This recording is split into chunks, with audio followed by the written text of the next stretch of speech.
Lecturer वो स्टेगनेटेड है, उनकी प्रमोशन नहीं हो रही है। एक गेजेटेड ऑफिसर पढ़ा लिखा जिसने एग्ज़ाम क्वालिफाई किया उसके बाद में वो लेक्चरर लगा, आज तक वो अपने हक से महरूम है। हमने चीफ सेक्रेटरी साहब को कहा कि अगर इतना एलीट क्लास भी महरूम रहेगा अपने हक से तो क्वालिटी एजुकेशन का तस्वुर हम नहीं कर सकते हैं। तो उन लेक्चरर्स को भी हमें आगे ले जाना होगा जो यहाँ पे 10+2 में रिक्रूट हुए।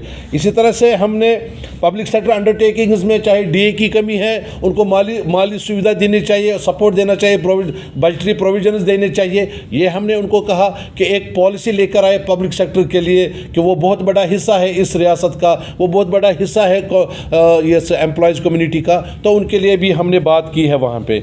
इसी तरह से हमने उनसे कहा कि जो जम्मू बेस्ड रिजर्व कैटेगरी के एम्प्लॉयज़ है जो श्रीनगर में पिछले 15, 20, 30 सालों से डिफरेंट महकमों में काम कर रहे हैं, उनकी डिमांड है कि उनको हमारी डिमांड है कि उनके लिए एक कम्प्रहेंसिव ट्रांसफ़र पॉलिसी वजूद में लाई जाए। अब यहाँ जम्मू का मुलाजिम श्रीनगर में काम कर रहा है, मौसमी हालात भी है, बाकी दीगर चीज़ें भी हैं, तब भी उन्होंने बड़ी खुश असलूबी से अपने फ़राइज़ अंजाम दिए, तो उनका हक बनता है कि अगर उनके लिए एक ट्रांसफ़र पॉलिसी बने। सरकार ने कुछ हद तक इसमें काम किया है लेकिन नोटिफिकेशन अभी तक इशू नहीं हो रही है, तो हमें उम्मीद है कि चीफ सेक्रेटरी साहब उस पर भी गौर करेंगे। इसी तरह से जो रहबर खेल मुलाजमीन है और रहबर जंगलात मुलाजमीन ने अपनी टर्म 5 साल पहले ही वहाँ पे PhD लड़के हैं, MSc लड़के हैं, हाईली क्वालिफाइड लड़के हैं जो रहबर जंगलात में काम करते हैं, रहबर खेल में काम करते हैं। सरकार ने जब एक स्कीमें बनाई तब इसी आश्वासन पे नौजवानों ने उसमें शिरकत की थी कि हमें 4 साल 5 साल के बाद रेगुलर किया जाएगा।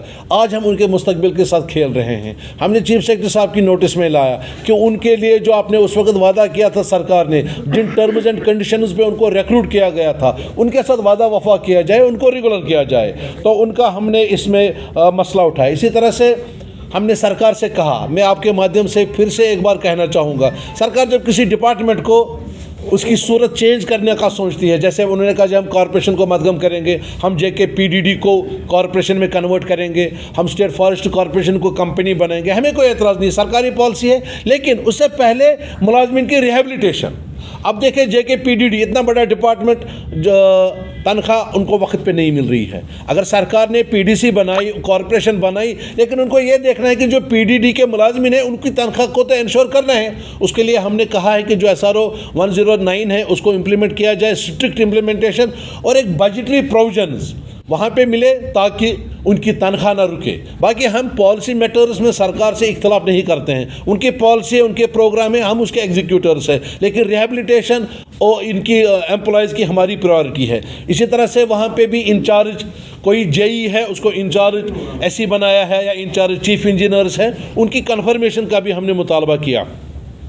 इसी तरह से जनाब हमने आंगनवाड़ी वर्कर्स के लिए मिनिमम वेजेस एक्ट और रेगुलराइजेशन पॉलिसी, इसी तरह से जो 74th अमेंडमेंट कॉन्स्टिट्यूशनल अमेंडमेंट हुई जब PHE डिपार्टमेंट को म्यूनसिपलिटी में जम किया गया श्रीनगर में, जम्मू में, लेकिन वो पूरी तरह से कश्मीर प्रोविंस में वो इम्प्लीमेंट नहीं हुआ। कुछ लोगों को वहाँ लिया गया, कुछ स्कीमें ली गई, बाकी रह गई जल शक्ति में। वो जाती है, अगर 74th अमेंडमेंट कॉन्स्टिट्यूशनल अमेंडमेंट को आपने इम्प्लीमेंट किया तो उसको इम्प्लीमेंट करो इन टोटो।